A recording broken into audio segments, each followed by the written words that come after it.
NEET 2023 aspirants, you should take a drop और not.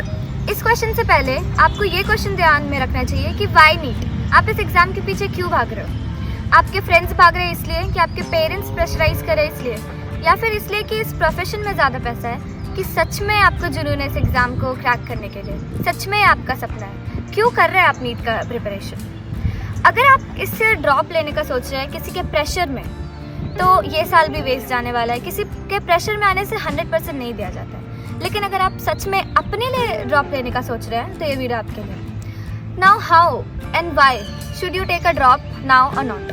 There are 3 categories of student. First category of student जिनका ये first attempt था, यानी कि उनका 12th के साथ ये एग्ज़ाम था, ये आपका फर्स्ट अटेम्प्ट था, तो शायद आपके इतने मार्क्स नहीं आ रहे होंगे कि इस ईयर आपका सिलेक्शन हो जाए। तो आपको अभी ये नहीं सोचना है कि मेरा अभी 200, 300 मार्क्स आ रहे हैं तो मैं उसको 350 तक कैसे ले जाऊंगा, 1 ईयर में हो पाएगा कि नहीं। आराम से हो पाएगा, ये नहीं सोचना है। शायद आपने बोर्ड्स पे ज़्यादा फोकस किया होगा, शायद आपका प्रिपरेशन सब्जेक्टिव वाइज ज़्यादा होगा, ऑब्जेक्टिव नहीं होगा, शायद आपको टाइम मैनेजमेंट और टाइम बेस्ड प्रिपरेशन करना नहीं आता होगा। तो प्लीज़ आप ये ईयर ड्रॉप करके आपको एक दूसरा चांस ज़रूर दीजिए, क्योंकि आपने 12th के बोर्ड के साथ उस टेस्ट के साथ प्रिपरेशन किया है, तो आप एक और चांस डिज़र्व तो ज़रूर करते हैं। और ये नहीं सोचना है कि आपका मार्क्स इंक्रीज़ होगा कि नहीं, आपने पढ़ा तो था, ज़रूर इंक्रीज़ होगा, क्योंकि ये कॉम्पिटिटिव एग्ज़ाम है, तो आपको कॉम्पिटिटिवली ही प्रिपेयर करना होगा मॉक टेस्ट के साथ विथ फुल टाइम बाउंड। सब कुछ सब्जेक्टिव नहीं होता है, यहाँ पे ऑब्जेक्टिव क्वेश्चंस आते हैं। सेकेंड कैटेगरी ऑफ स्टूडेंट जिनका सेकेंड अटेम्प्ट था, यानी आपने 1 ईयर ड्रॉप ले चुका है, आपने अब आप हो सकता है कि उस 1 ईयर ड्रॉप में आपने बहुत अच्छे से नोट्स प्रिपेयर किया, कंसेप्ट्स भी आपका बहुत अच्छा था, आपको लग रहा था आपका सिलेक्शन हो जाएगा, बट कुछ रीजंस जैसे कि आपका एग्ज़ाम में टाइम मैनेज नहीं हो पाया, या फिर जैसे कि आपका सिली मिस्टेक्स बहुत ज़्यादा हो गया, टाइम बाउंड प्रिपरेशन नहीं रहा, या फिर कुछ अदर इश्यूज़ लाइक घर में इश्यूज़ हो गए, उसके कारण अगर आपका एग्ज़ाम अच्छा नहीं गया है, तो मेरे हिसाब से आपको पार्शियल ड्रॉप लेना चाहिए।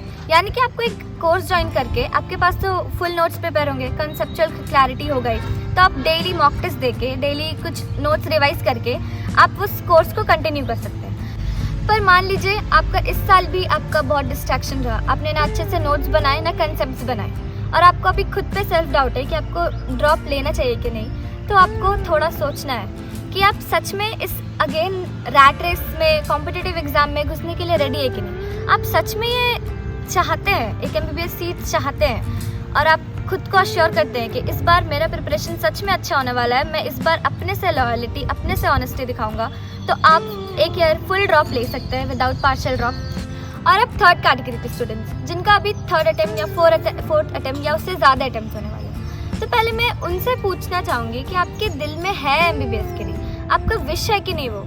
अगर आप सच में दिल से चाहते हैं, आप कुछ भी कर सकते हैं इस ड्रीम के लिए, आपको कोई और पाथ नहीं, क्योंकि MBBS के अलावा भी बहुत सारे कोर्सेज होते हैं, बहुत सारे पाथ्स होते हैं, लेकिन आपने दिल में रखा है उस ड्रीम को, तो आप कितना भी ड्रॉप लीजिए, कोई प्रॉब्लम नहीं है। और अगर आपको ये सोच कर कि अब मुझे एक और ड्रॉप लेना पड़ेगा, इसके लिए अगर आप वो स्ट्रीम में जा रहे हैं, वो जॉब कर रहे हैं जो आपको पसंद नहीं है, उसमें आप वर्क करना चाह रहे हैं, इससे बेटर आप एक ड्रॉप लेके अपने मनपसंद वाला काम कीजिए, कि कुछ साल बाद आपको याद रहेगा कि ये मेरा डिसीजन सही था एक ड्रॉप लेने का, so that I am working on the field which I love. आपके दिल से है क्या, आप दिल से MBBS चाहते हैं क्या। क्योंकि अगर आपने 2nd 3rd ड्रॉप ये सोचकर छोड़ दिया उस ड्रीम को, तो आज से 60-70 ईयर्स बाद जब आप दूसरे कोर्स कर रहे होंगे, लेकिन आपका ड्रीम आपके साथ मीन्स आपको याद आ रहा होगा कि काश मैं एक और ईयर उसको दे देता, तो बहुत रिग्रेट होगा।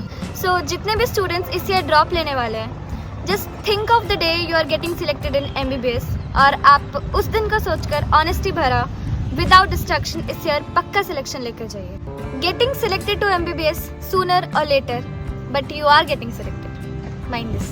सो जितने भी अब डाउट है आपके, आप कमेंट सेक्शन में कीजिए, I will reply everyone personally.